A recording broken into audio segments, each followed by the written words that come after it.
Oke, Bismillahirrahmanirrahim. Assalamualaikum warahmatullahi wabarakatuh.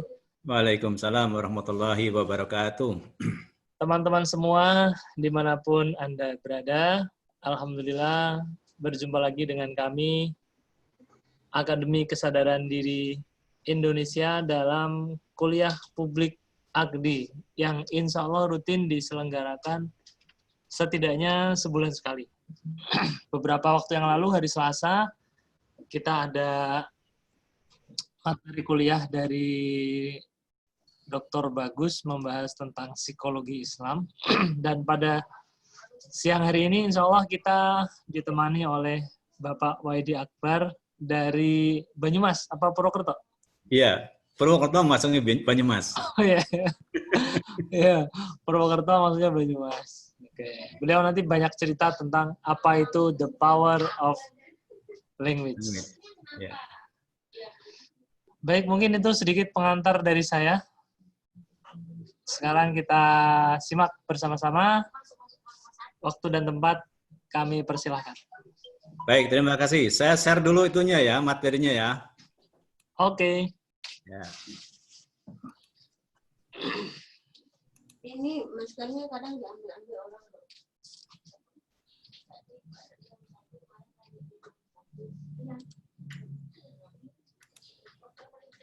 Oke, apakah sudah bisa dilihat materinya? Bisa? Sudah? Sudah tampak. Sudah tampak ya?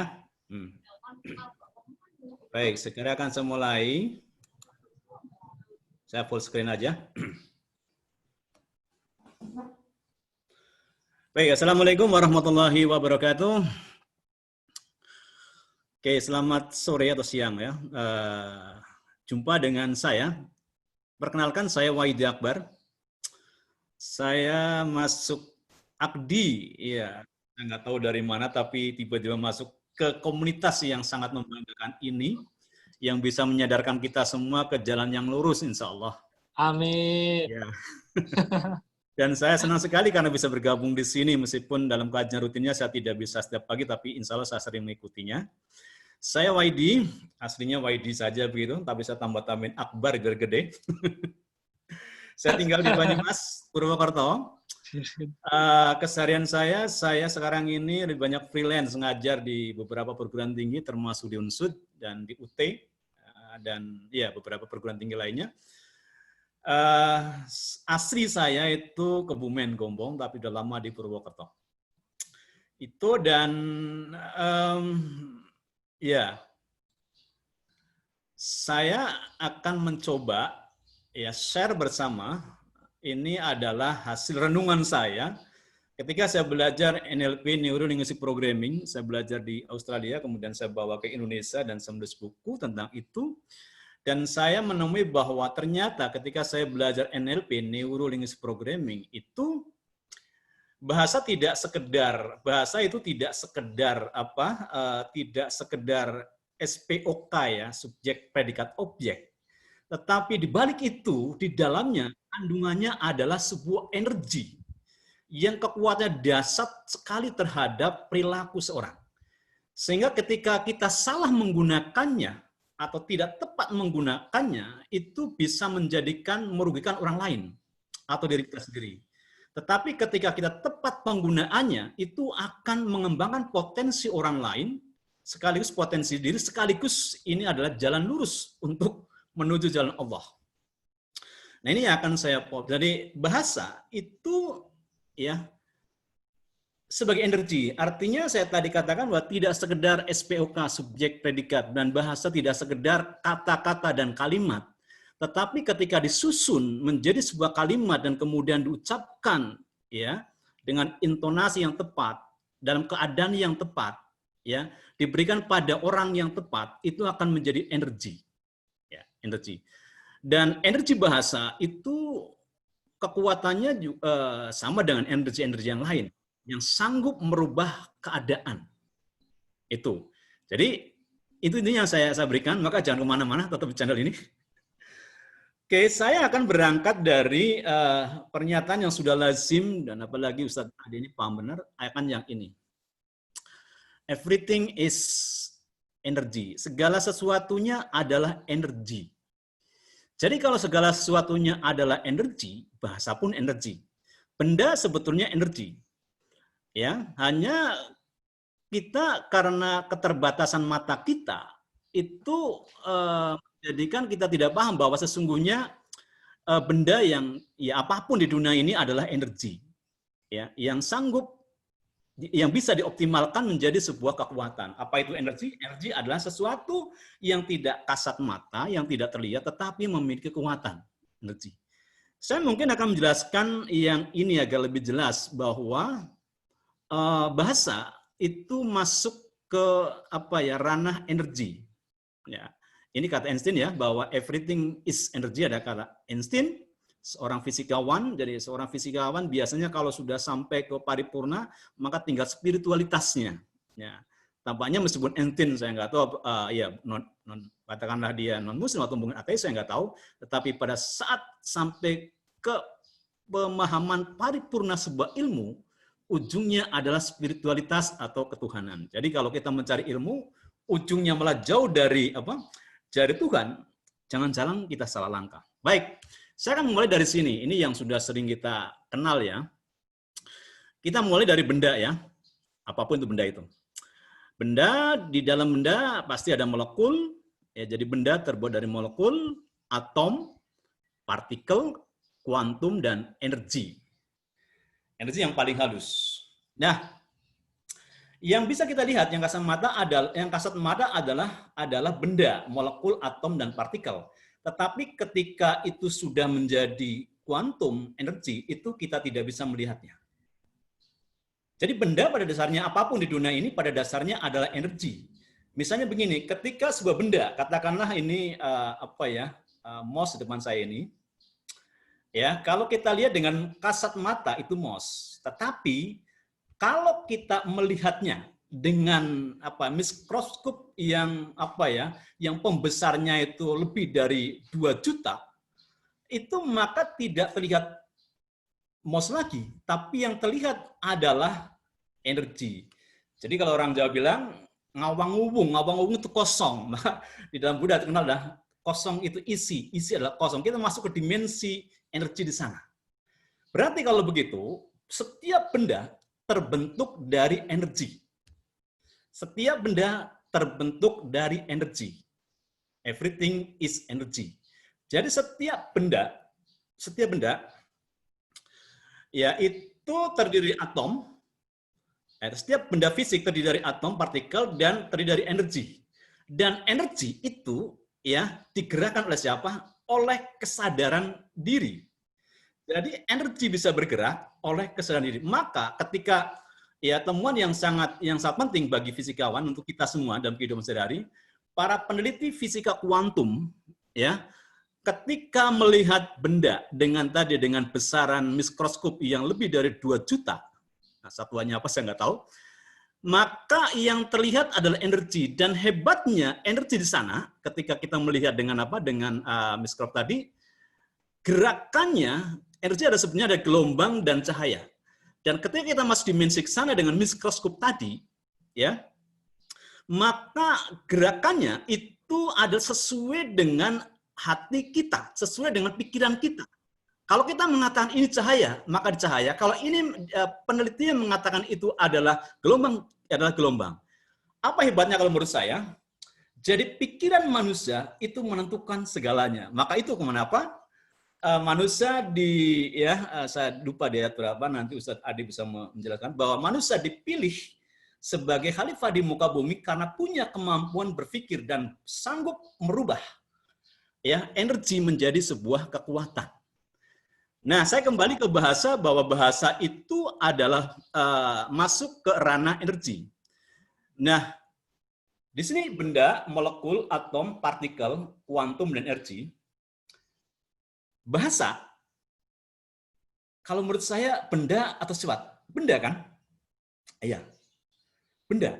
Bahasa itu benda. Bahasa Inggris, bahasa Jawa, bahasa Banyumasan, bahasa Arab adalah benda. Ya, ciri-ciri kata benda. Satu adalah bisa menjadi subjek. Maka bahasa adalah subjek juga. Kan ada kalimat begini, bahasa membawa pencerahan, bahasa mempengaruhi orang untuk berperilaku. Berarti bahasa adalah benda. Karena sanggup berdiri sebagai apa? Sebagai subjek. Bahasa juga benda. Kenapa benda? Karena bila disandingkan dengan kata sifat, maka itu benda. Kan ada bahasa yang menarik, bahasa yang persuasif, bahasa yang indah seperti puisi, bahasa yang apa ya, yang bagus sekali, kata sifat. Berarti bahasa adalah benda. Oke, tapi hebatnya bahasa, ini hebatnya bahasa. Satu lagi yaitu kriteria bahwa bahasa itu adalah benda. Ya, satu hal yang kita bisa menyebut bahwa sesuatu itu benda adalah apa? Yaitu ketika disandingkan atau dinegasikan dengan kata salah satu ciri benda adalah tidak bisa diingkarkan dengan kata tidak. Misalnya, ya, misalnya jeruk. Kita tidak bisa mengatakan tidak jeruk, nggak ada artinya. Tapi hanya bisa disandingkan dengan kata bukan.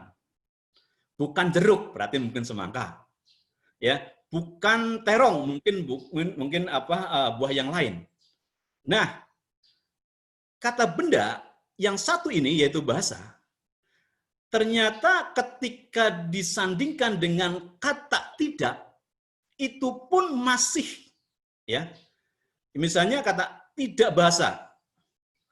Sekali lagi, tetap masih ada bahasa. Ya. Orang diam kan tidak boleh secara umum bisa dikatakan tidak berbahasa. Tetapi tidak diam pun tetap bahasa. Itu hebatnya bahasa. Ya, satu kata benda ya yang meskipun disandingkan dengan kata negasi tidak masih bisa berwujud bahasa. Ini hanya bahasa saja, yang lainnya tidak bisa. Itu kehebatannya bahasa. Jadi malah saya berpikir bahasa adalah hakikat kehidupan sendiri. Itu kenapa ya Nabi Adam diturunkan ke muka bumi ini karena memiliki kelebihan yang luar biasa, yaitu bisa berbahasa. Bisa menerjemahkan semua perbendaharaan kata yang perbendaharaan di muka bumi ini. Bisa membahasakan seluruh alam semesta ini dalam bentuk bahasa yang macam-macam, gitu kan? Gitu. Nah, sekali lagi bahwa sampai sini saya ingin mengatakan bahwa posisi bahasa ya adalah benda. Ya, sampai di sini dulu. Ya, saya selanjutnya ya sampai di sini yang mengatakan bahwa bahasa berposisi sebagai benda. Kalau itu benda berarti bahasa adalah energi. Mari kita lebih lanjut. Apa itu energi? Iya, energi is the capability for doing something. Jadi disebut energi yang tidak terlihatan kayak energi listrik, energi yang lain itu sebetulnya tidak bisa lihat, tetapi mampu untuk menggerakkan. Ya. Dan satu hal yang menarik adalah adanya hukum kekekalan energi. Energi hanya dapat berubah bentuk, namun tidak dapat diciptakan dan dimusnahkan. Ya, itu hebatnya. Ya, jadi energi hanya bisa berubah bentuk saja. Oke, kalau tadi saya katakan bahwa bahasa adalah kata benda, ya adalah benda yang berenergi, maka bahasa adalah energi ilahiyah berbentuk simbol berupa kata, kalimat yang pesannya, energinya dapat menggerakkan manusia. Jadi di balik simbol, di balik kata-kata, di balik kalimat dan semua kosakata dan semua tanda bahasa, tanda baca adalah benda yang di dalamnya mengandung energi yang sanggup menggerakkan manusia. Nah, itu bahasa, ya. Jadi sekali lagi bahasa bukan sekedar SPOK, subjek, predikat, objek dan keterangan, tetapi bahasa adalah energi yang sanggup mengubah perilaku seseorang, yang sanggup menggerakkan orang. Ini yang saya bahas. Nah, contoh bahwa bahasa itu memiliki energi. Ya, mungkin ya, saudara-saudara semua, teman-teman sahabat semua, sahabat abdi, bahwa pernah mendengar istilah ini, yaitu placebo effect, mind over medicine. Ya, apa itu placebo effect? Placebo itu sebetulnya tipuan, ya, yang bisa digunakan untuk hal positif atau negatif. Jadi dalam sebuah cerita begini, ya, mind over medicine. Jadi ada dua kelompok. Sekali lagi saya sedang bicara bahwa bahasa memiliki kekuatan, ya, melebihi obat malah, ya, melebihi obat. Ada dua kelompok. Ini penelitian A dan kelompok B. Oke. Kemudian seorang dokter mengadakan eksperimen. Ketika masuk kelompok A, dia membawa barang, benda serupa obat, ya, dan dia menceritakan bahwa obat ini ketika diminum secara rutin sehari 3 kali, ya, dan merasa yakin bahwa obat ini bisa menyembuhkan flu, bisa mengobati penyakit tertentu, dan kemudian dijelaskan secara mantap oleh peneliti ini, yang dokter itu meyakinkan ya, respondennya, kemudian dijelaskan bahwa obat ini sangat manjur untuk penyakit. Kemudian ke kelompok B. Ketika kelompok B, si sang peneliti ini, dokter ini mengatakan bahwa dia tidak menceritakan apapun, hanya mengatakan ini obat yang bisa untuk mengobati penyakit tertentu. Hanya itu saja. Nah, kemudian setelah diuji cobakan, ternyata di kelompok A, yang tadi dokter atau penelitinya mengatakan bahwa ini sangat manjur untuk obat tertentu, ya. Wah, ini berubah. Sebentar.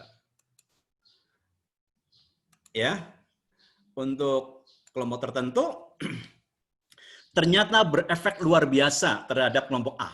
Tapi untuk kelompok B tidak berefek apapun. Padahal apa yang diberikan oleh dokter tadi, oleh peneliti tadi, bukan apa, hanya sebangsa garam. Tapi persepsi yang diterima oleh kelompok A ini adalah obat manjur.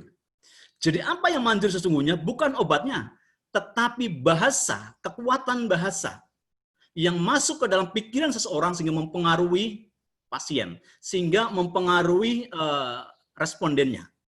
Sampai di sini saya mengatakan bahwa bahasa memiliki efek yang luar biasa terhadap perilaku, bahkan sampai dianggap seperti obat.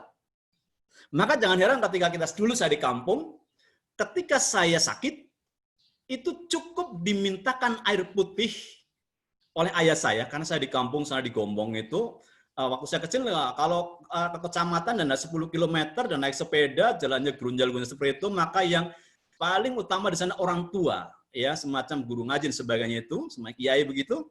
Kalau saya sakit, cukup diambilkan air minum, air putih, dan diberikan kepada saya.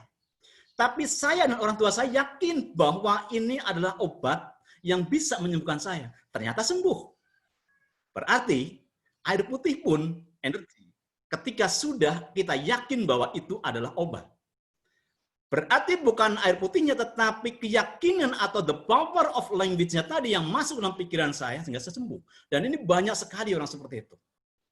Ya. Jadi sekali lagi bahwa efek placebo termasuk adalah satu kekuatan bahasa. Yang berikutnya adalah ini. Ini menarik sekali, Bapak sekalian. Ini adalah gambar dari foto dari Kaiser Friedrich II von Hohenstaufen. Tahun 1194 sampai 1250. Ya, ini Kaiser Jerman. Ia melakukan eksperimen eksentrik terhadap bahasa. Jadi si Kaiser ini tampaknya ingin mengetahui bahasa asli manusia itu seperti apa. Maka ketika ada bayi lahir, dirawatlah oleh namanya apa ya, yang suka merawat bayi itu, ya, oleh perawat. Ya, dirawatlah, semua gizi makanan semua dipenuhi. Tapi satu hal yang tidak boleh diberikan pada bayi tersebut adalah tidak boleh bicara apapun terhadap bayi tersebut.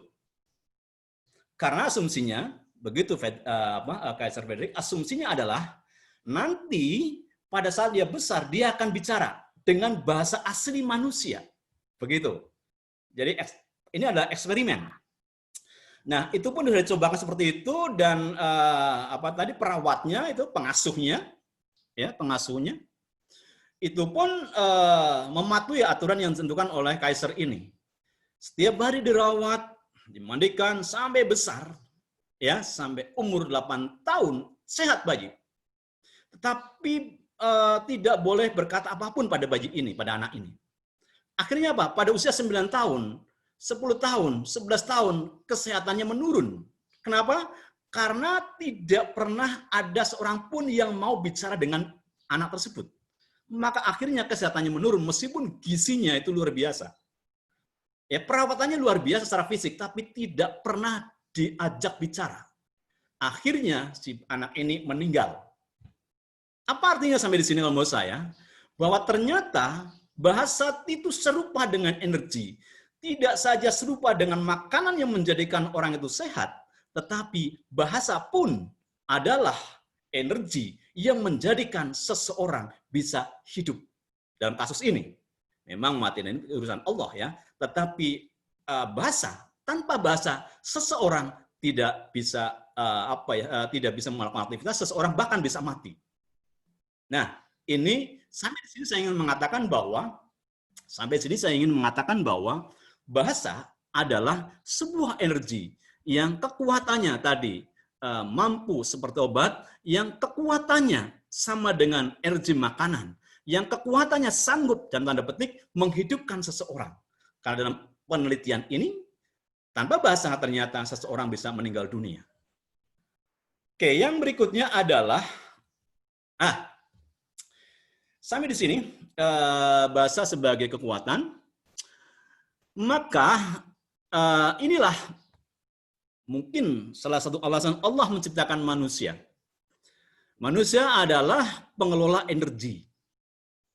Ya, jadi ada tiga dimensi ini. Allah menciptakan planet dan bumi, kemudian menciptakan manusia yang memiliki rasa, memiliki karsa, sekaligus memiliki karya. Nah, agar manusia tidak salah arah dalam hidupnya dan bisa kembali ke Allah SWT, maka Tuhan yang Maha Pemurah lagi penyayang itu menurunkan Al-Quran kepada Nabi Muhammad SAW sebagai panduan hidup, hudalinas, ya, sebagai petunjuk manusia agar tidak sesat. Dan hemat saya, ya, Al-Quran adalah di samping itu memang wahyu yang diturunkan kepada Nabi Muhammad SAW, tetapi dalam konteks ini Al-Quran adalah bahasa dan itu menjadi sebuah bukan saja energi tapi mukjizat. Bayangkan kalau orang semacam sekarang ini kalau dikasih mukjizat zaman Nabi Musa, misalnya tongkat jadi ular bisa membelah lautan, kemudian apalagi ada mukjizatnya Nabi Nuh yang bisa unta keluar dari gunung kayak gitu misalnya, kayaknya tertawakan. Tapi dengan bahasa Al-Quran merubah peradaban zahiliyah dari orang yang bersifat hewani menjadi manusia yang bersifat insani. Dan itu adalah berkat Al-Quran. Al-Quran adalah bahasa yang tidak saja memiliki kekuatan yang dasar, tetapi sanggup merubah peradaban dari peradaban jahiliyah menjadi peradaban modern. Hanya sayangnya kadang-kadang umat Islam itu jarang mau baca Al-Qur'annya. Ya, tapi kalau Al-Qur'annya dihina baru ngamuk ya. Tapi untuk baca setiap hari ya buru-buru baca ya, dan maknanya ya baca pun tidak. Hanya sebatasnya, mungkin mudah tidak semuanya, hanya sebatas baru mengakui ya, lumayanlah sudah mengakui. Baik, saya kembali ke sini bahwa Al-Qur'an adalah sebuah mukjizat yang sanggup menerangi sekaligus memiliki kekuatan yang merubah peradaban manusia dari peradaban jahiliyah sampai ke peradaban modern saat ini. Dan semakin terbukti bahwa Al-Quran memiliki kekuatan yang yang terbukti bahwa tidak selaras dengan sains yang berkembang. Ya, sekarang misalnya Isra Mi'raj ya.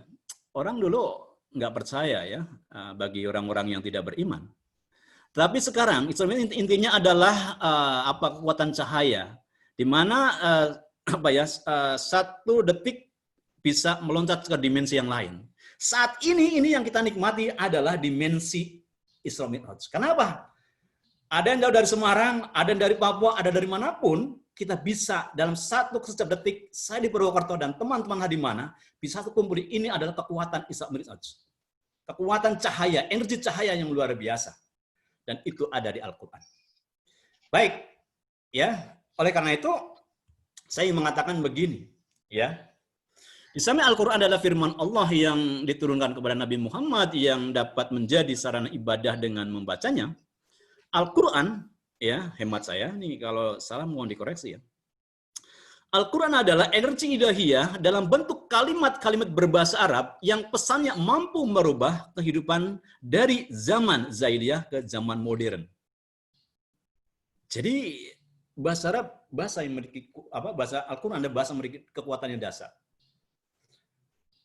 Oke, dan saya akan masuk kalau tadi saya sampaikan adalah bahasa kategorinya masuk ke benda yang di dalam mengandung energi, dan ada beberapa energi yang sudah saya tunjukkan tadi dari efek placebo, eksperimen Frederick II sampai kekuatan Al-Quran yang luar biasa untuk merubah kehidupan. Sekarang saya akan bicara bahwa energi bahasa dalam dimensi energi kuantum. Nah, saya mengulang yang tadi. Tadi di awal sudah saya katakan benda, molekul, atom, partikel, kuantum energi. Jadi sebenarnya setiap benda terbuat dari energi. Kenapa menjadi benda, menjadi kelihatan? Karena kemampuan mata kita, mata manusia terbatas. Benda adalah energi yang melambat. Ya lagi, benda adalah energi yang melambat. Kenapa melambat? Agar bisa dilihat oleh manusia. Ya, karena mata manusia tidak setajam mikroskop yang bisa membesar sebagai 200 juta mata kita. Nah, kalau mata kita sama dengan mikroskop nanti tidak bisa menikmati kebesaran Allah, keindahan Allah. Nanti kalau mata manusia itu sama dengan mata mikroskop yang lebih dari 20 juta itu pembesarnya, ketika melihat orang cantik dengan maaf misalnya ya orang bagus, orang cantik atau dengan kotoran sapi kan jadi sama saja. Menjadi kita tidak tertarik dengan pasangan kita. Ya, kalau mata kita kecepatan sama dengan kecepatan cahaya. Maka Tuhan Maha Pemurah tadi menurunkan kemampuan daya tembus mata kita. Jadi benda adalah energi yang melambat. Ya lagi, benda adalah energi yang melambat. Contoh, melambat. Batu es batu ya. Itu masih bisa kita lihat. Es batu.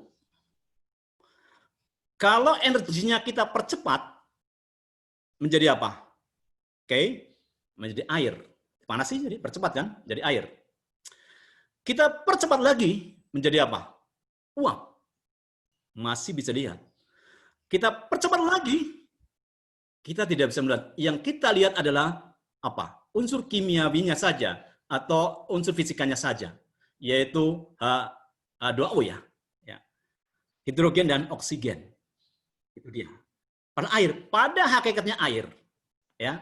Air adalah energi yang melambat. Air adalah satuan kimiawi yang kemudian diperlambat kecepatannya membeku. Air es adalah benda yang melambat kecepatannya sehingga kita bisa melihatnya. Semuanya seperti itu. Everything is energy. Baik. Nah, sekarang saya akan melihat posisi bahasa. Bahasa. Bahasa, baik bahasa tulisan maupun bahasa tulis. Ya. Semua bahasa, bahasa Inggris, bahasa Prancis, bahasa Arab, ya, bahasa Banyumasan kayak nyongge, ya. Bahasa Banyumasan atau bahasa apapun. Ya, itu setara dengan benda. Karena kita bisa, meskipun benda itu abstrak, bahasa abstrak. Nggak bisa diraba, tapi nyata.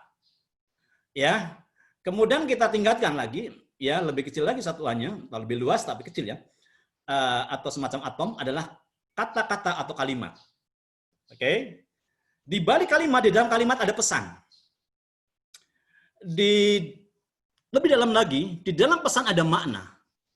Dan makna sebetulnya adalah energi. Jadi, sekali lagi, bahasa adalah energi yang berupa apa? Kan tadi hukum kekekalan energi adalah energi hanya bisa berubah bentuk, tapi akan kembali ke bentuk semula. Bahasa adalah, kata-kata adalah, kalimat adalah energi.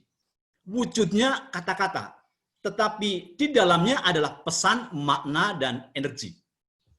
Apa bedanya pesan dan makna? Ya. Pesan mungkin ketika kita bisa merangkai satu kata dan satu kalimat tahu maksud artinya. Itu pesan. Makna lebih dalam lagi. Kalau pesan itu yang tersirat, arti denotatifnya. Tapi makna adalah konotatifnya. Jadi menyangkut tidak hanya bahasa verbalnya, tapi bahasa non-verbalnya itu makna. Ya. Dan yang lebih dalam lagi adalah energi. Jadi setiap kata, setiap kalimat yang dirangkai oleh kita adalah di dalamnya energi. Nah, yang lebih applicable dalam kehidupan kita sehari-hari, ya, dalam kehidupan kita sehari-hari, mari kita lihat bahwa ya, kalau tadi yang di atas, ya, ini bahasa, kalimat, kata-kata, pesan, makna, dan energi. Oke, saya akan mencoba mengaplikasikannya ke dalam kehidupan kita sehari-hari. Jadi seseorang melakukan tindakan itu karena ada energi. Ya. Kipas angin bisa bergerak karena ada energi listrik. Ya. Mobil, motor bergerak karena ada energi kimiawi, misalnya bensin dirubah menjadi energi kekuatan yang bisa menggerakkan menggerakkan seker, dan seker kemudian menggerakkan roda-roda, ya, roda gigi, dan kemudian seterusnya itu. Jadi energi, ya, menghasilkan tindakan. Tindakan menghasilkan kebiasaan. Kebiasaan menghasilkan karakter, dan karakter menuai nasib. Jadi, sampai di sini, nasib seseorang, memang Tuhan yang menentukan, tapi nasib seseorang, dirinya terlibat di dalam membuat nasib tersebut. Sekali lagi, nasib seseorang memang milik Tuhan, milik Allah. Tetapi kita terlibat di dalam menentukan nasib tersebut. Jadi nggak mungkin saya misalnya, dulu saya ketika saya di kampung sana di Gombong, ya, di Kebumen itu, dulu kecil biasa angon sapi, ngarit, dan sebagainya. Kemudian saya sekolah di STM, ya, jurusan mesin, ya, mesin ahli bongkar tidak terima pasang, melanjutkan kuliah di universitas terbuka, universitas terkenal di Indonesia, ya, kemudian di Leicester dan di Australia. Sampai hari ini saya bisa ketemu dengan Bapak Ibu sekalian.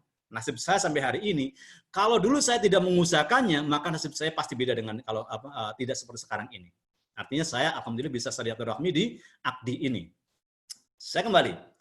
Jadi nasib itu sangat awalnya ditentukan oleh kekuatan energi bahasa, ya, menjadi tindakan, kebiasaan, dan karakter menjadi nasib.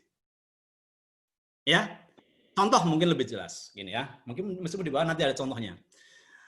Energi bahasa. Gini misalnya nih Bapak Ibu sekalian yang punya anak kecil.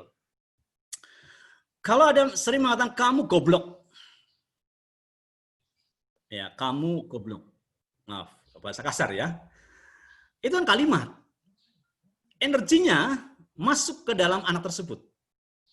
Masuk dan dia menerimanya. Oh, saya bodoh. Maka kalau ini sering diucapkan, bapak ibunya, gurunya, saudaranya mengatakan kamu goblok, maka tindakan si anak tersebut adalah bertindak seperti orang goblok, orang bodoh.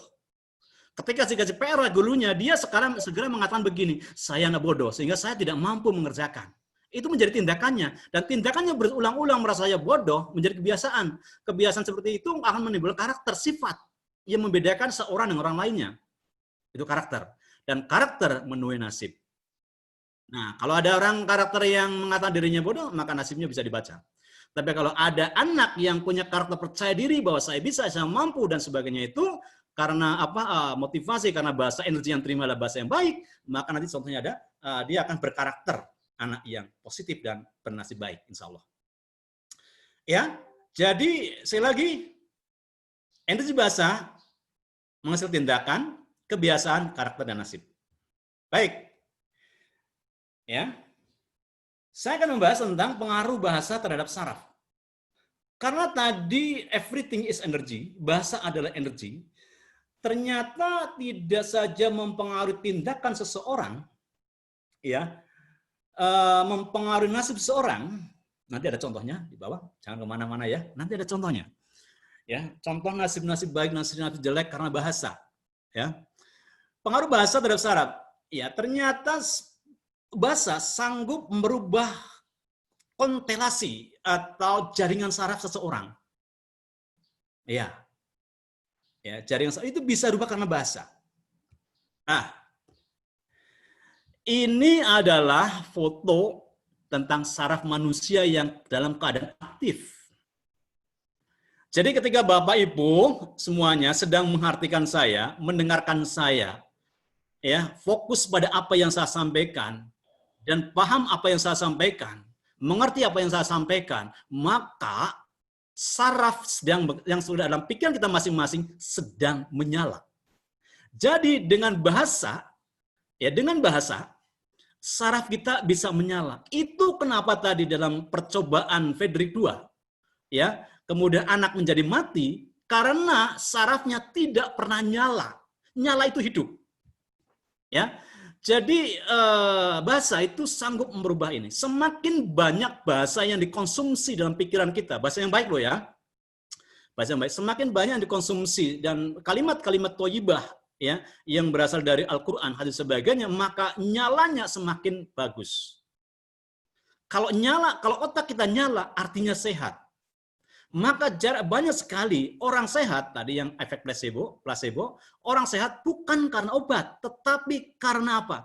Karena mengkonsumsi bahasa-bahasa yang menenangkan. Bahasa-bahasa yang menjadikan diri kita tenang, menjadikan diri kita rileks dan tidak menjadi stres. Dan sekali lagi, ternyata bahasa sanggup merubah konstruksi, konstelasi, struktur saraf kita. Semakin banyak membaca Iqra bismi rabbikal ladzi khalaq dan mendengarkan bahasa-bahasa yang baik, maka saraf kita semakin menyala. Menyala kan, Bu? Nih, menyala nih. Tapi kalau menyala ini karena botak, ya. Bukan. Tapi mungkin juga karena banyak baca di belakang saya itu bukunya banyak banget karena saya suka membaca. Ini adalah saya gini ceritanya ya, saya cerita dulu ya. Kenapa buku saya agak banyak sekarang ini? Dulu saya itu, ketika saya di kampung, saya itu suka baca. Saya nggak tahu dari mana, tapi suka baca. Tapi kalau dulu di kampung, baca itu nggak ada bacaan. Bapak saya itu petani miskin lagi. Dia tidak punya koran. Kalau saya mau baca koran harus ke kantor kelurahan. Kalau saya ingin baca koran, nunggu ibu saya yang jualan sayur itu dapat bungkusan sayur itu dari koran bekas, saya baca sampai habis itu. Saya berpikir, ya Allah, kapan saya punya kesempatan, punya duit, bisa beli buku sendiri. Dan saatnya ketika saya mulai bekerja di UNSUD, Universitas Jenderal Sudirman Purwokerto, saya kesempatan beli banyak buku. Iya, meskipun kadang-kadang nggak dibaca. Ya, saya kembali ke sini. Ya, saraf kita menyala karena bahasa. Karena bahasa tadi buktinya, tanpa bahasa seseorang bisa meninggal dunia. Baik, saya lebih lanjut ya. Nah, ini yang menarik. Bapak Ibu sekalian. Iya, ternyata ini hasil penelitian. Ya, ini penelitian. Bandingkan antara saraf kita ketika kita membaca buku dengan membaca Al-Qur'an. Ya Allah, ternyata beda sekali. Beda sekali hasilnya.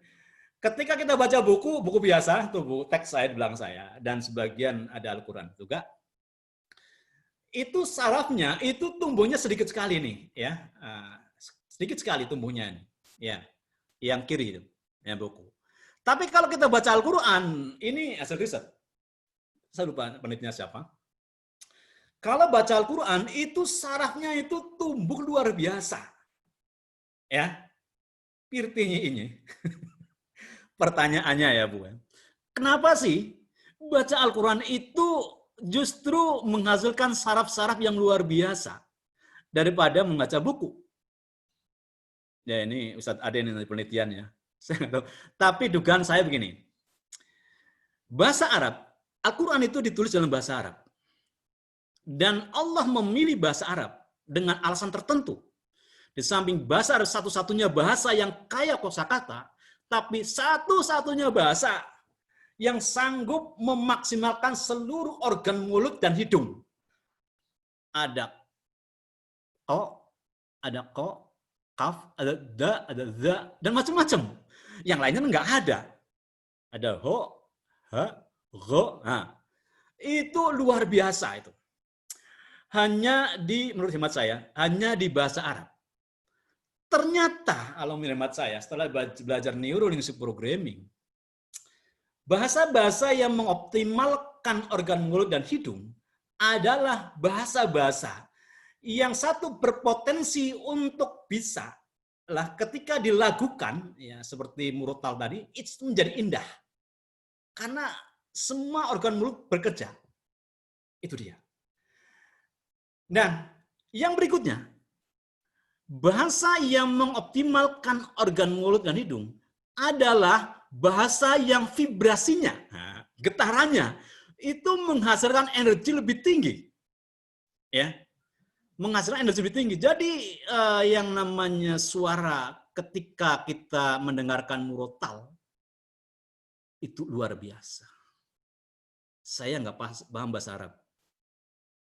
Tapi saya kalau Jumat sebelum COVID ini, saya inginnya selalu Jumatan di sebuah masjid kepolisian di Purwokerto, SPN Sekolah Polisi Negara. Itu imamnya, ya Allah, setiap mendengarkan ya ketika saya sholat di sana, saya meneteskan air mata. Padahal saya nggak paham apa, saya nggak paham artinya. Hanya bahasa Arab lah, menurut saya, yang meskipun tidak paham artinya, tapi mampu menggetarkan atau memvibrasikan, menghasilkan vibrasi yang luar biasa sampai meneteskan air mata. Kalau bahasa ini sanggup menetes air mata, berarti sanggup merubah konstelasi atau susunan saraf kita. Jadi kalau kita rajin membaca Al-Quran, sebetulnya adalah prasyarat seseorang untuk cerdas. Saya sering diundang, ya profesi sampingan saya, bukan sampingan, tapi saya sering diundang sebagai motivator. Ya, saya diundang di sebuah sekolah Islam terpadu, yang di sana salah satu kurikulumnya adalah apa? Kurikulumnya adalah menghafal Al-Quran. Ternyata ada korelasi positif antara mereka yang hafal Al-Quran dengan prestasi akademik. Ini kayaknya belum ada yang meneliti. Tapi dugaan saya, orang yang rajin membaca dan menghafal Al-Quran, di samping vibrasinya, di samping ketika menghafal Al-Quran dan membacanya, sarafnya tumbuh kembang luar biasa. Ini adalah prasyarat cerdas. Prasyarat cerdas berikutnya adalah kondisi santai dan rileks. Tenang. Orang yang tenang, orang yang hatinya tentram, orang yang akan bisa berpikir maksimal. Tapi orang yang hatinya gundah gulana, ya, tidak pernah baca Al-Quran, hatinya sedih. Meskipun dia dari sononya cerdas, tetapi kalau dalam kondisi pikirannya tidak rileks santai, maka tidak bisa berpikir. Orang bisa berpikir adalah ketika pikirannya tenang. Al-Quran adalah, dalam tanda petik ya, Al-Quran adalah sarana untuk itu.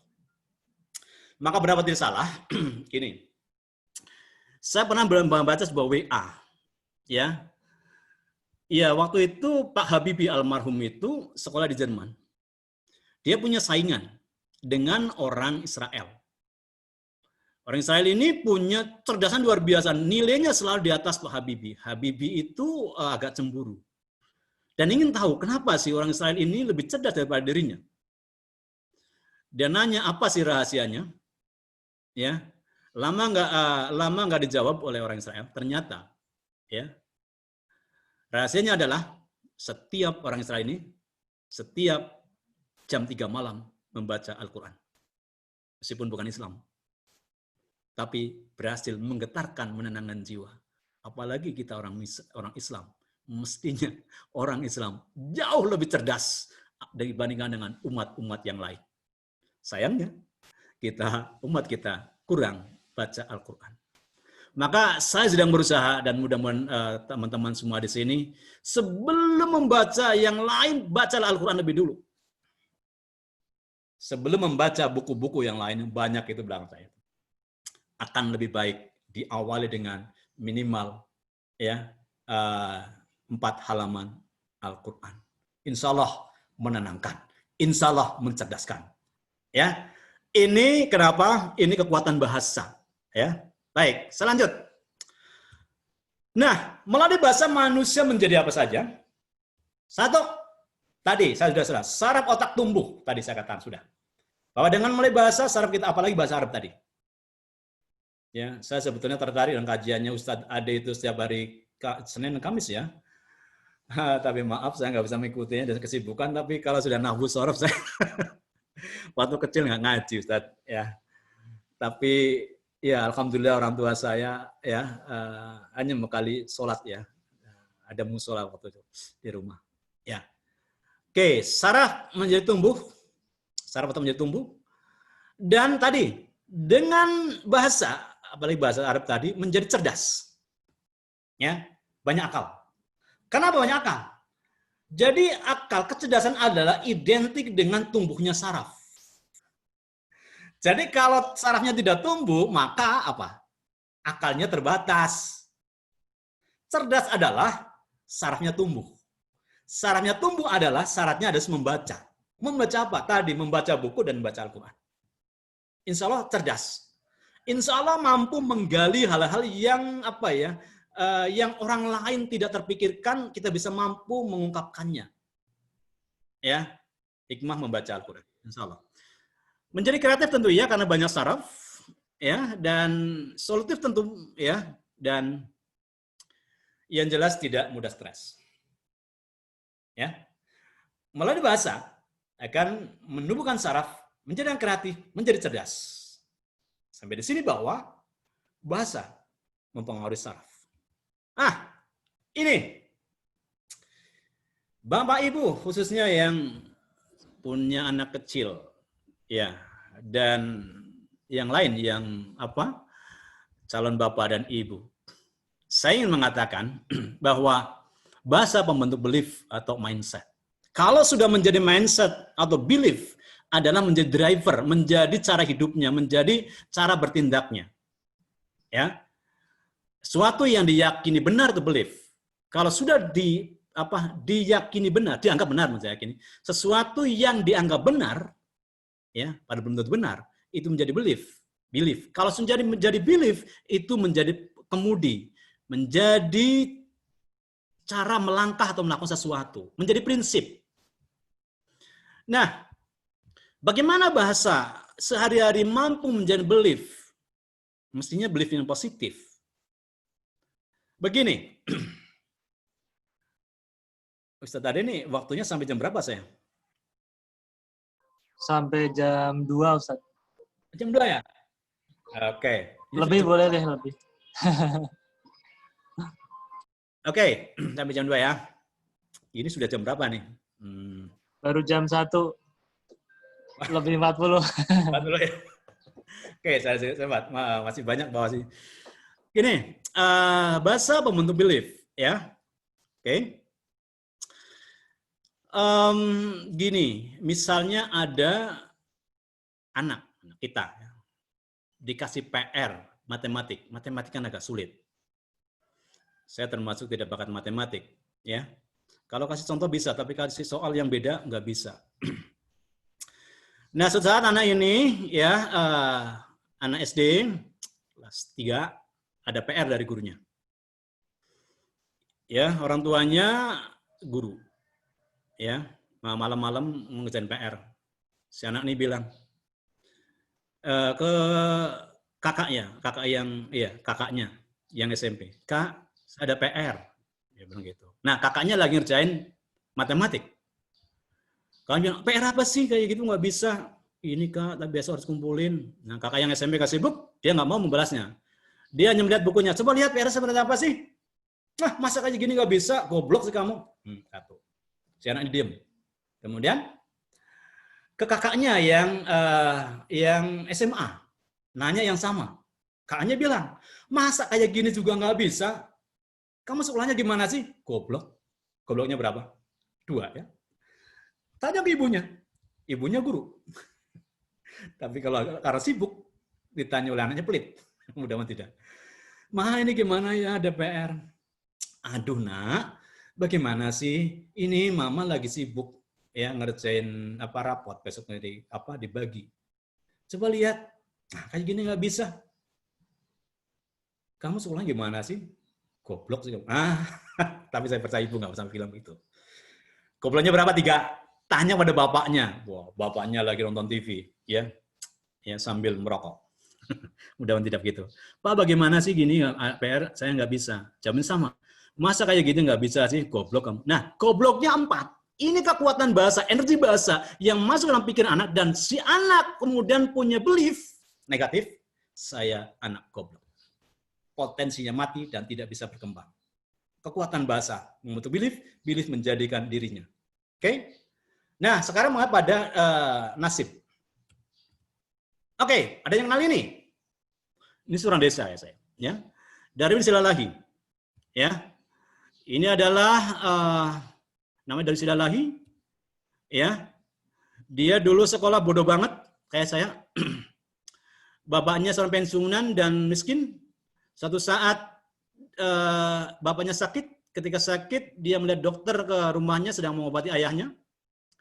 Ya, kemudian si Darwin kecil ini bilang terkagum-kagum oleh dokter. Dokter hanya bilang begini, ya, sambil menepuk punggungnya dia bilang ke dokternya, "Nak, Darwin, kamu bisa seperti saya."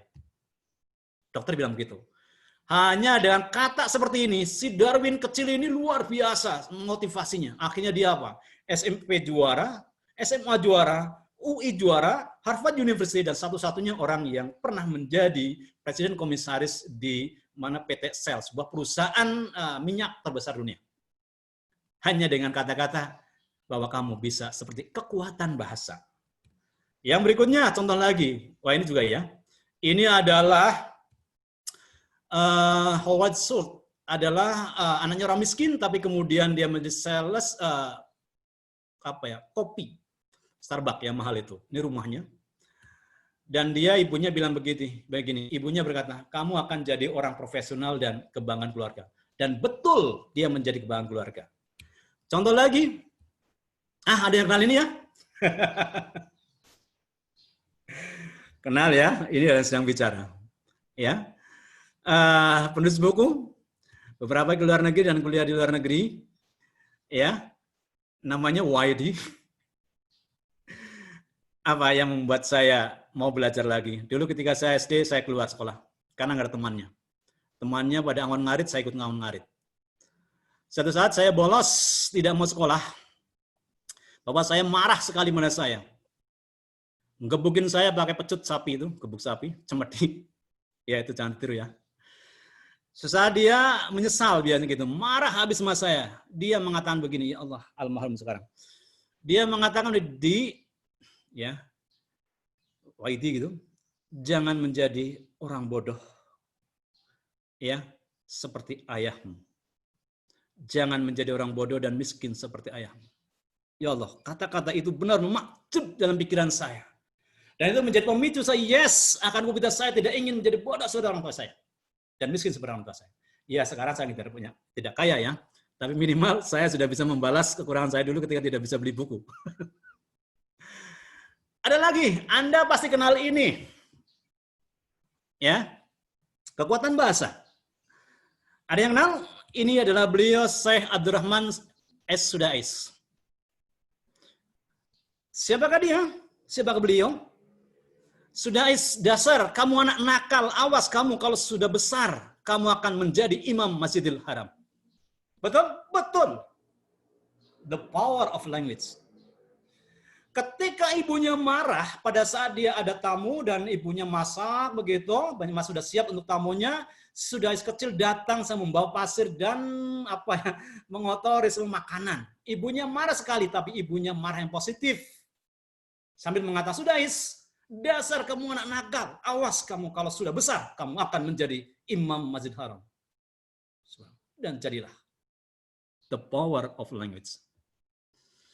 Ini yang diturunkan Allah Subhanahu wa taala. Bahasa kalimat yang baik di dalam surat Ibrahim. Tidaklah kamu perhatikan bagaimana Allah membuat perumpamaan kalimat yang baik seperti pohon yang baik. Akarnya teguh dan cabangnya menjulang ke langit. Pohon itu memberikan buahnya pada setiap musim dengan seizin Tuhan.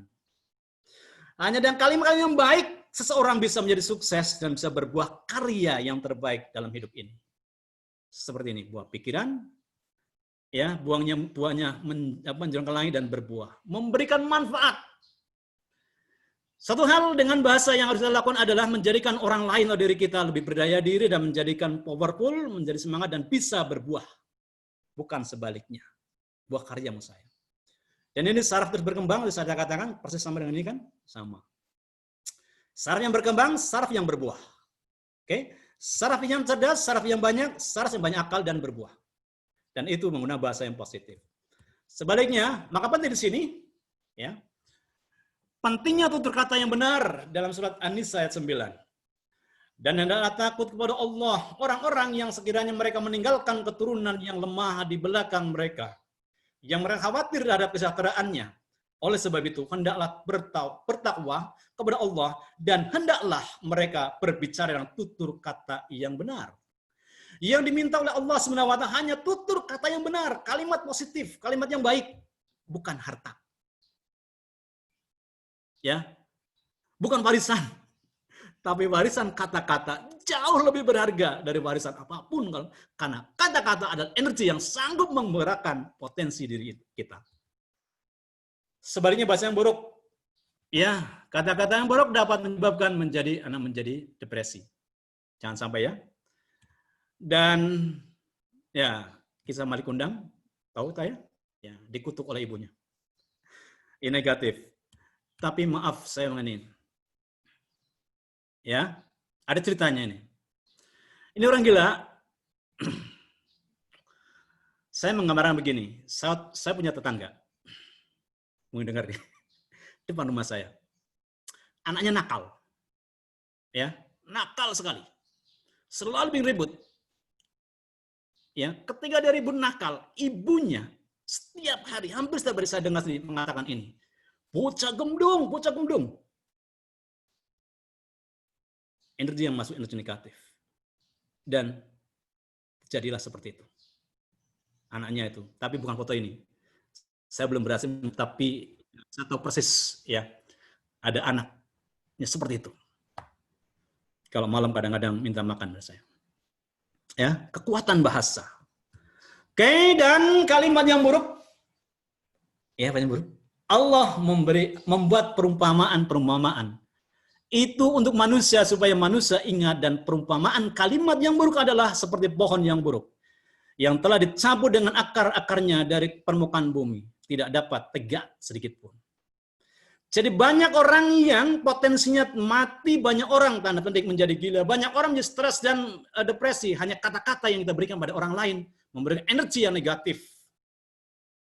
Kalau bahasanya Ustadz Ade, force ya, bukan power. Mesti ada yang bahasa power. Sudah nanti kamu akan menjadi ya imam Masjid Haram. Good, seperti itu. Dan ya beberapa yang tidak boleh, antaranya adalah ini nggak boleh. Kata-kata yang tidak boleh diucapkan kepada anak. Kita sering ya, aku tidak peduli. Kalimatnya sih aku tidak peduli ya. Subjek, predikat, nggak ada objeknya. Ya, aku tidak peduli. Tapi energi yang terima oleh anak, aku benci ke bapakku karena sering mengatakan itu. Bayangkan kalau ini menjadi kemudian jadi karakter. Ada lagi, masa nggak bisa? Kayak gini nggak bisa. Energi yang terima oleh anak apa? Aku, anak paling bodoh di dunia. Kalau ini kemudian menjadi tindakan, menjadi karakter, maka anak bodoh, potensinya mati. Atau saya tinggal ya. Kalau kita mengatakan kalimat negatif seperti itu, energi yang terima adalah ortu suka bohong, ngajarin bohong. Itu dan mungkin, ini yang terakhir. Iya, kapan bahasa memiliki kekuatannya? Yaitu ketika kita mengucapkannya, menyatunya, rasa karsa menjadi cipta. Jadi kalau kita mengucapkannya, membayangkannya, merasakannya, kata itu sungguh-sungguh, maka itu akan terjadi. Karena vibrasinya, kekuatannya tinggi. Atau diucapkan oleh orang-orang yang memiliki figur otoratif. Orang tua yang menjadi teladan, dokter, syekh, orang tua, siapa yang pokoknya yang otoritatif itu akan mudah dipercaya oleh orang lain. Figur otoritatif. Nah, kemarin ketika saya ngaji di malam itu yang kajian psikologi Islam, ada yang mengatakan bahwa ternyata ketika ada orang depresi dan kemudian oleh syekh kemudian disuruh wudu, sholat sunnah, kemudian membaca Al-Quran dan kemudian sembuh karena apa? Karena dia memandangnya syekh itu otoratif, memiliki kemampuan yang luar biasa. Maka menjadi powerful kekuatan perintahnya. Atau diucapkan oleh orang yang teraniaya. Ya. Kenapa teraniaya? Gini nih, saya punya cerita, tapi mudah cuma waktunya gini. Saya punya cerita ini. Ini cerita orang tua saya, bapak saya. Bapak saya berobat di Kota Gombong dari desa saya 20 km. Ya, waktu itu saya sekolah di Inggris. Dan karena operasi prostat, pulangnya, karena kan tidak ada kendaraan, satu-satunya kendaraan adalah naik ke Prades. Naik ke Prades. Ini cerita beneran. Ya, naik ke Prades. Dan jalan antar Gombong ke desa saya di Puring itu, waktu itu ya geronjal-geronjal, tidak rata ya. Karena baru operasi, kan sakit perutnya, prostat. Bapak saya bilang baik-baik pada supirnya karena duduk sambil sopir. Pak, nak supir, saya bawa operasi, tolong nyupirnya yang pelan. Begitu kata baik-baik itu, seperti itu, malah supirnya ngugal, tambah cepat. Bilang lagi, Pak supir, saya sakit, perut saya sakit karena operasi. Tapi selalu diingatkan dengan baik seperti itu, ngugal lagi seenaknya sendiri. Dan sampai di terminal Puring, belum puas supir ini. Begitu turun ayah saya, si supir ngatain begini, awas, ada orang kakek-kakek baru sunatan. Karena jalannya kan karena sakit jalannya kan tidak tegak gitu kan. Nah, sampai situ kesabaran ayah saya keluar habis. Mesum sabar tidak boleh habis. Dia hanya mengatakan begini, "Apa, Nak? Kamu jadi anak muda jangan ngomong sembarangan. Kualat kamu." Apa yang terjadi? Ya, esok harinya supir mati nabrak pohon asem. Saya tidak mengatakan ini ada hubungannya, tapi mungkin Ustadz Ade yang bakat connectednya mungkin bisa menghubungkannya. Tapi bagi saya ini orang teraniaya sangat powerful kekuatannya. Itu contoh. Dan ucapan orang yang dengan bahasa hipnotik, orang hipnotis itu biasanya sangat powerful dan diucapkan dengan intensitas dan emosional yang cukup tinggi. Itu semuanya powerful. Itu yang bisa saya berikan sharing saya. Ya, intinya bahasa memiliki kekuatan yang dasar baik positif negatif. Bahasa adalah energi, ya, karena bahasa adalah benda yang dibalik itu memiliki energi yang dasar. Yang oleh karena itu kita harus menggunakannya secara bijak. Jangan sampai menggunakan bahasa ya dengan bahasa-bahasa negatif sehingga itu akan merugikan diri kita dan orang lain. Berbahasa yang bijak dan bahasa Al-Qur'an, bahasa yang bisa mencerdaskan kita semua. Itu Ustaz Ade, saya akhiri. Assalamualaikum warahmatullahi wabarakatuh. Waalaikumsalam warahmatullahi wabarakatuh. Teman-teman semua, barusan kita simak pemaparan yang sudah dijelaskan oleh Pak Waidi, menarik sekali ya. memang Al-Quran, khususnya bahasa Al-Quran ya, karena tidak semua bahasa Arab itu bahasa Al-Quran. Al-Quran punya logikanya sendiri karena dia bahasa wahyu, maka kita tidak perlu mengerti untuk bisa membacanya. Sementara bahasa lain itu perlu kita mengerti. Misalnya bahasa Cina, bahasa Korea. Kalau kita nggak ngerti, suruh nulis, embuh. Saya pernah belajar hiragana, katakana gitu ya. Kalau nggak paham ini apa itu, embuh, nggak ngerti, nggak bisa tahu artinya itu. Ini menarik. Oke, terus ada pertanyaan ini, Pak Waidi. Saya bacakan kali ya.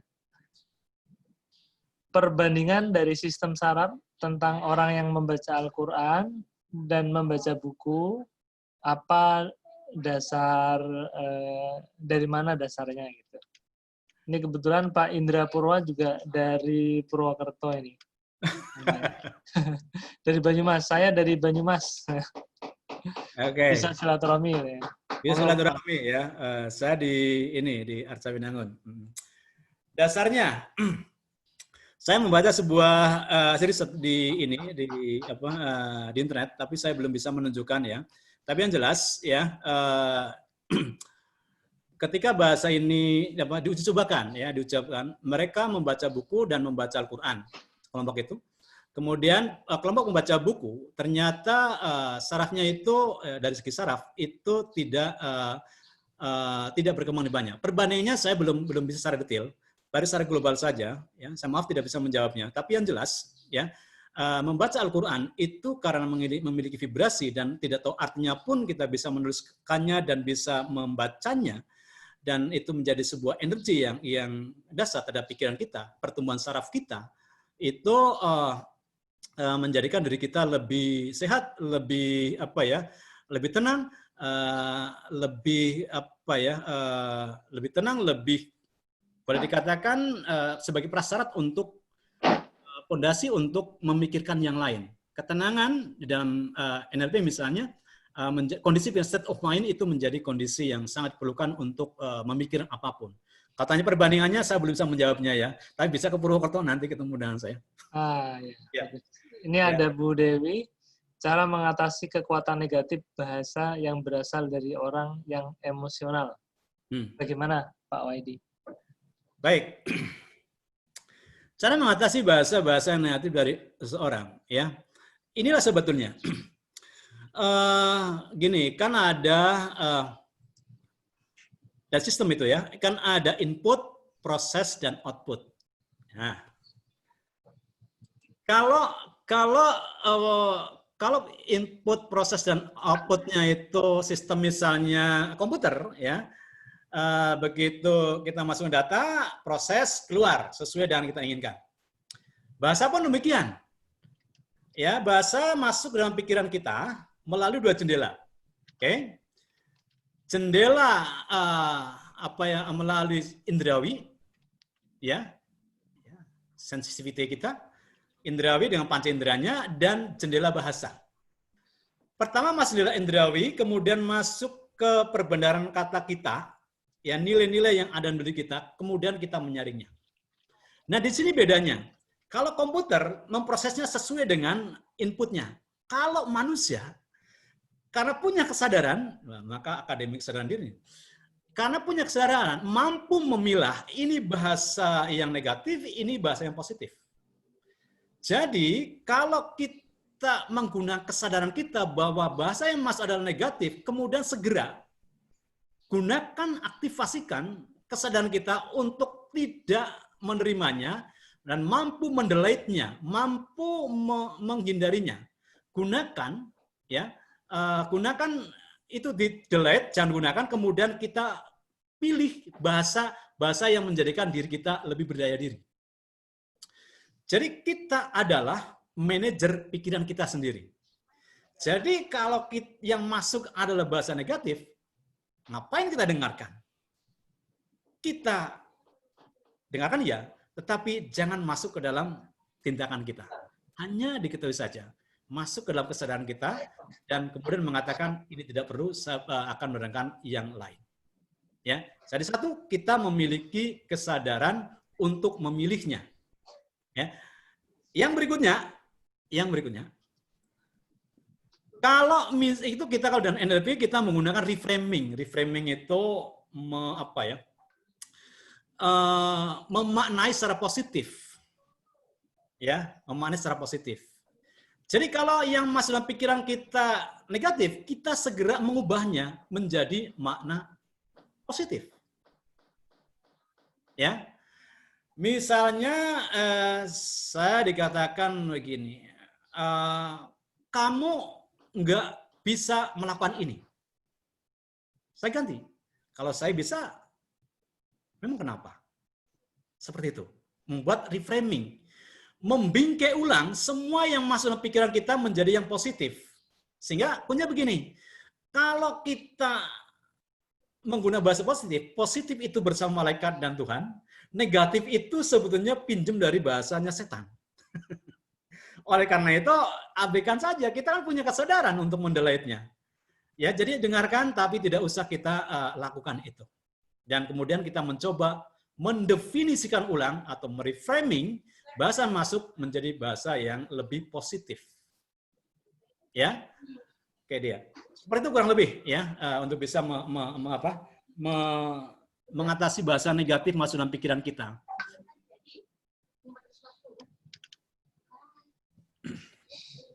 Ya, menarik sekali teman-teman. Masih ada waktu 5 menit ya. Atau sampai 2:30. Sampai 2:30 ya. Monggo. Silakan teman-teman yang mau berdialog. Boleh ya. Ini ada 35 audiens. Ada pertanyaan dari Bapak Abdullah Nasir. Bahasa itu benda. Benda bisa diperlakukan bebas. Bagaimana dengan bahasa nonverbal? Apakah penilaiannya dan perlakuannya sama dengan bahasa verbal? Oke. Ya, bahasa itu ada bahasa verbal dan nonverbal ya. Kalau verbal yang diucapkan, nonverbal adalah bahasa indrawi kita ya, bahasa tubuh kita. Ya, bahasa kata benda, perlakuannya sama. Ya, kalau misalnya gini bahasa nonverbal ya, bahasa nonverbal kan contohnya misalnya gerakan mata, ya, ekspresi wajah, ya, kemudian juga macam-macam ya, lambian tangan dan sebagainya, itu bahasa nonverbal, ya. Nah, saya sulit mengatakannya apakah perlakuannya sama, tetapi maksud saya begini, ya. Untuk memahami sebuah konteks di dalam berbahasa, ya sebagai kekuatan yang dasar, kita tidak cukup hanya memahami bahasa verbal saja, tetapi kita juga harus memahami bahasa nonverbalnya. Kesatuan antara bahasa verbal dan nonverbalnya itu menjadi sebuah efektivitas yang luar biasa, ya. Sehingga kalau tanyakan perlakuannya apa sama tidak, tadi saya katakan bahwa bahasa itu benda, ya, misalnya mouse atau tadi jeruk, bukan jeruk, ya nggak bisa kan? Jeruk, ya, kata benda hanya bisa dinegasikan dengan kata bukan, jeruk bukan jeruk, tapi tidak bisa negasikan dengan kata tidak jeruk, itu susah untuk seperti itu. Nah sekarang misalnya ekspresi mata seorang, iya, atau dia menunduk, iya, perlakunya sama, menunduk, ya, lawannya bisa dinegasikan dengan kata tidak menunduk, artinya tegak, ya. Nah itu kan perlakuannya sama, ya. Dan tidak menunduk misalnya, tidak menunduk itu kalau berdiri sebagai kata benda, ya, itu kalau tadi saya katakan posisi kata benda itu bisa berubah menjadi subjek, ya. Bahasa tadi saya katakan bahasa benda, ya. Bahasa membawa perubahan, berarti subjeknya adalah bahasa. Sekarang gini, menunduk, ya itu bahasa nonverbal. menunduk ya bisa membawa kesedihan. Nah, itu kan perlakuannya sama. Jadi baik verbal maupun non-verbal, ya kalau bahasa adalah sebagai benda, itu perlakuannya sama. Energinya juga sama. Ya, ini sama. Orang menunduk sedih, mak itu berbahasa kan? Wong kita ini tadi saya katakan, kehebatan bahasa itu selalu ada, tidak bisa dinegasikan dengan kata, kalau kata benda kan tidak bisa kata benda kan tadi sifatnya dinegasikan dengan kata tidak. Tapi kalau bahasa, ketika kata-kata tidak berbahasa, tetap berbahasa. Diam itu bahasa nonverbal, itu berbahasa. Diam, apalagi kemudian matanya ke bawah dan seperti depresi, itu kan sebetulnya bahasa diam yang menghasilkan energi yang ditangkap oleh orang lain. Jadi kalau pertanyaannya adalah perlakuannya sama, hemat saya itu sama. Baik itu sebagai verbal maupun non verbal. Tapi akan lebih dahsyat ya ketika bahasa verbal dan non verbal itu menyatu menjadi satu. Ya, ketika menyatu rasa ya dan karsa menjadi satu, itu menjadi kekuatan yang dasar. Anda bisa memahami orang lain makna dan pesannya ketika tidak saja memahami kalimat saya minta tolong bukakan pintu atau tolong bukakan pintu. Ya.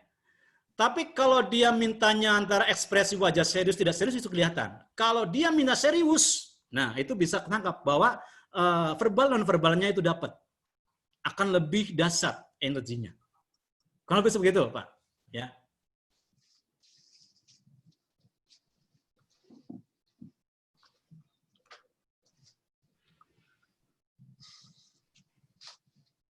Oke, Sade.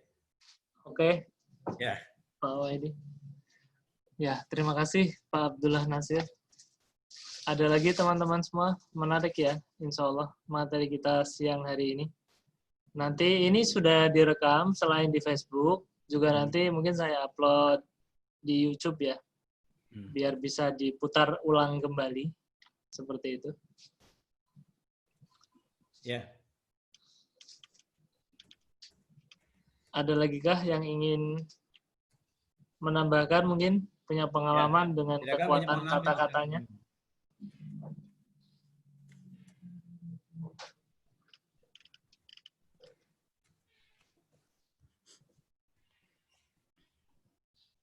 Halo?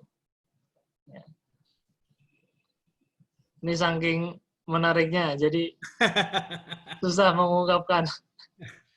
Ya. Ya. Oke.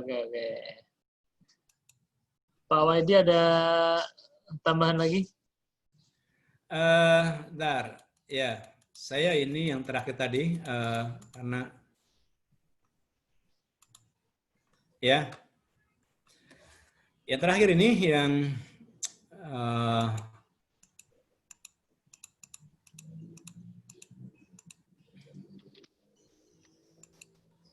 oke. Oh, sorry. Diucapkan pada kondisi dan waktu yang tepat. Jadi energi bahasa itu akan lebih dahsyat ya ketika diucapkan pada kondisi dan waktu yang tepat. Maksudnya gini, kalau kondisinya misalnya dengan kondisi pikiran orang lain ya, kita sebagai komunikator dan orang lain sebagai komunikan, atau kita sebagai orang tua sebagai komunikator dan anak sebagai komunikan, pada saat anak kondisi pikiran tidak siap, kondisi mentalnya tidak siap, itu kalau kita mengucapkan saran dan sebagainya itu energinya rendah jadinya. Ya karena dalam kondisi tidak menerima. Ya, contohnya gini. Anak lagi marah, lagi bete. Kemudian kita mencoba ini lagi marah. Kita mencoba ini, ayo nak kita kerjakan PR ini. Pasti menolak, meskipun PR-nya mudah. Ya, meskipun PR-nya mudah. Kenapa terjadi? Karena kondisi dan waktunya tidak tepat. Tapi pada saat kondisi misalnya anak kita siap untuk menerima itu menjadi mudah. Yang sulit pun menjadi mudah. Sekali lagi, karena prasyarat untuk seseorang untuk bisa menerima pengetahuan, menerima informasi, menerima sesuatu yang baru, syaratnya adalah kondisi pikiran, state of mind, itu kondisi yang rileks. Maka simat saya, seperti sholat, dzikir, baca Al-Quran, dan sebagainya itu adalah, di samping itu pahala ya, tetapi adalah cara Tuhan mengajari kita, cara Allah mengajari kita agar pikiran tetap rileks, santai, tenang, dan itu adalah kondisi di mana kita bisa berpikir, kita bisa melakukan sesuatu, kita bisa mengingat sesuatu, ya, kita bisa menyelesaikan sesuatu. Tapi pada saat kondisi yang tidak tepat, marah misalnya, kondisi bete, itu kita harus berpikir. Karena begini, manusia dalam kondisi emosional yang berlebihan itu tidak bisa berpikir. Ya, orang di dalam kondisi senang berlebihan misalnya, tertawa ya, senang. Tapi tertawanya berlebihan ngakak, haha gitu misalnya. Pada saat dia tertawa kemudian kita tanya, ayo 2 tambah 2 berapa? Dia nggak menjawab. Di situ letak kebodohan seseorang adalah ketika kita menggunakan emosinya secara berlebihan. Ya. Begitu sebaliknya, ketika orang sedang sedih, diajak berpikir juga tidak bisa. State of mind. Maka NLP, Neuro Linguistic Programming, sebetulnya adalah rekayasa teknik agar pikiran kita itu lebih kondisi menerima informasi apapun. Ya, di dalam Islam udah banyak diajarkan untuk seperti memanage pikiran kita, kondisi pikiran kita, dari puasa, sholat tepat waktu, tahajud, zikir, semuanya adalah dalam rangka mengkondisikan pikiran kita menjadi kondisi yang yang prima, yang menjadikan potensi kita bisa berkembang. Oleh karena itu, ini adalah modal yang sangat penting bagi kita untuk tetap menjaga kondisi pikiran kita. Bahkan non sewunya ya, bukti bahwa pikiran itu akan menjadi cerdas pada saat rileks. Ya, bukti bahwa pikiran akan menjadi lebih cerdas pada saat rileks adalah ketika kita sholat. Ya, ketika sholat itu kan menghadap Tuhan, mengkondisikan dan mengkondisikan tubuh dan pikiran kita menyatu, kemudian kita baca takbir Allahu Akbar, pada saat kondisi rileks, tenang, ya baca Al-Fatihah. Nah, kadang-kadang situ, karena saking rileksnya teringat yang lain. Yang tadinya tidak teringat menjadi teringat. Ini sebetulnya, ya, kalau kondisi kita mampu memanage pikiran kita, ya, melalui sholat dengan sebagainya menjadi kondisi rileks, kita akan menjadi cerdas. Anak-anak kita menjadi cerdas. Sekali lagi, agar kita bisa menggunakan menggunakan bahasa secara powerful adalah ketika mengucapkan pada kondisi dan yang tepat waktu untuk orang lain. Nah, ilustrasinya seperti ini sebetulnya. Ya. Yang terakhir. Input, proses, output. Ya. Encoding, decoding, output. Ya. Ini saja misalnya sekarang ini Zoom sekarang ini ya. Kan sebetulnya gini, sinyal analog ini tekanan suara saya itu dirubah. Tekanan suara saya dianalogikan oleh sebuah sistem ya, dirubah menjadi signal digital ya melalui modulasi dan transmitter. Kemudian outputnya adalah suara saya sampai ke teman-teman semuanya. Nah, syarat untuk bisa komunikasi saya sampai ke Anda semua dengan kualitas yang bagus, syaratnya adalah sistem yang di sini modulation dan transmitternya, ya, sistem signal digitalnya itu kan bandwidth-nya harus bagus, sinyalnya bagus, sebagainya. Jadi nggak ada hambatan di sini sehingga sampai sama dengan kondisi kita misalnya kita menyampaikan pesan pada orang lain. Agar pesan kita, energi kita bisa terima oleh orang lain, ya, bahasa kita yang terakhir ini bahasa kata-kata, kita harus memberikan pada kondisi dan waktu yang tepat. Sehingga hasilnya pun akurat. Ya. Hanya bedanya kalau sistem tadinya ini ya, sistem digital, kalau di sini A, sinyal A, yang keluar pasti A. Ya, itu sistem. Outputnya, inputnya A, diproses, ya, keluarnya A.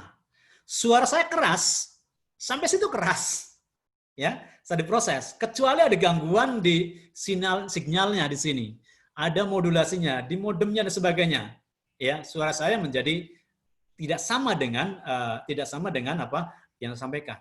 Nah, jadi komunikasi bahasa yang efektif adalah ketika kita menyampaikan pada apa dengan cara apa kondisi ya dan waktu yang tepat. Kalau tidak tepat, maka apapun yang kita berikan pada orang lain, pada anak kita tadi contohnya, tidak akan diterima. Maka menjaga kondisi, ya, memahami orang lain, memahami anak, kapan kita bicara, kapan kita melakukannya, ini menjadi syarat penting agar bahasa yang kita ucapkan, ya di samping intonasi sebagainya, itu menjadi sebuah kekuatan. Kalau tidak, ya, maka tidak akan masuk ke dalam pikiran bawah sadarnya dan tidak akan merubah perilakunya. Itu yang namanya dari telinga kanan keluar telinga kiri, tetapi tidak masuk ke dalam. Kenapa? Tidak mempertimbangkan kondisi dan waktu kapan kita memberikan suatu kata-kata yang pas untuk orang lain. Ya, begitu Ustaz Aden.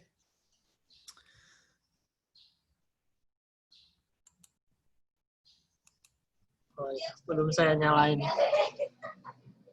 Terima kasih Pak Waidi. Ada pertanyaan dikit nih. Ya. Ketika kita sebagai penerima bahasa yang negatif, untuk mengembalikan atau menyembuhkannya, apa ada caranya? Dari Bu Ismayanti. Ya, ya. Sebenarnya cara ini diajarkan dalam sebuah teknik-teknik NLP, tapi prinsipnya begini, ya, prinsipnya adalah begini, ilustrasinya seperti ini. Kalau ada 2 gelas, ya, oke, ada gelas terisi air kopi yang hitam, ya, ya, bagaimana caranya mengganti air kopi yang hitam tadi dengan air yang putih. Ya. Air kopi ada negatif, kita mau menggantikannya dengan yang positif. Caranya bagaimana? Caranya adalah apa? Kita tuangkan air putih sebanyak-banyaknya ya terhadap segelas air kopi tadi, kita tumpah terus-menerus isi menjadi putih, menjadi jernih. Pikiran kita sama juga seperti itu. Kalau kita rajin mengkonsumsi bahasa negatif, pekat sekali di sini hitam, maka cara yang terbaik adalah kita menggunakan kesadaran kita untuk sering-sering memasukkan bahasa yang positif sebanyak-banyaknya. Kalau yang masuk bahasa yang positif, berarti nanti alat penyaringnya adalah hal yang positif. Ketika dalam pikiran kita terisi oleh bahasa-bahasa yang positif, maka tidak ada, bahkan tidak berani kata-kata negatif masuk ke dalam pikiran kita, kecuali apa? Kecuali Anda setuju. Anda kan manajernya. Nah, kalau manajernya itu rusak, ya, sering mengkonsumsi bahasa-bahasa negatif, maka manajer yang ada di diri Anda adalah manajer yang negatif. Ya, itu kalau Anda sering mengkonsumsi bahasa negatif. Tapi kalau kita mengkonsumsinya dengan bahasa positif yang lebih banyak, maka otomatis bahasa yang negatif, ya, itu tidak akan masuk ke dalam hati nurani kita. Bahkan sebenarnya diri kita sudah ada dibentengi dengan hati nurani kayak kebenaran. Sayangnya seringkali dikotori oleh bahasa-bahasa yang negatif. Saya pernah begini, coba di sebuah sekolah, ya, saya mengetahui sebetulnya pikiran anak-anak itu banyak diisi bahasa yang negatif atau bahasa yang positif. Saya memerintahkan anak-anak SMP ini, anak-anak coba tuliskanlah semua bahasa yang negatif yang Anda ketahui. Hari ini hari kebebasan Anda dan Bapak tidak akan mensensornya. Anda boleh menulis sebebas-bebasnya bahasa negatif. Oke, mereka nulis berlembar-lembar. Oke, sekarang sudah. Ya, sekarang sudah. Ganti sekarang, tulislah semua bahasa-bahasa kata-kata yang positif yang Anda miliki, yang Anda dengar setiap hari. Begitu giliran menulis yang positif, anak-anak kita ini lambat menulisnya. Dan hanya beberapa kata. Dari situ saya katakan bahwa bahasa anak-anak kita kebanyakan adalah apa? Bahasa yang negatif. Ya. Nah, sekali lagi, bagaimana cara mengatasinya?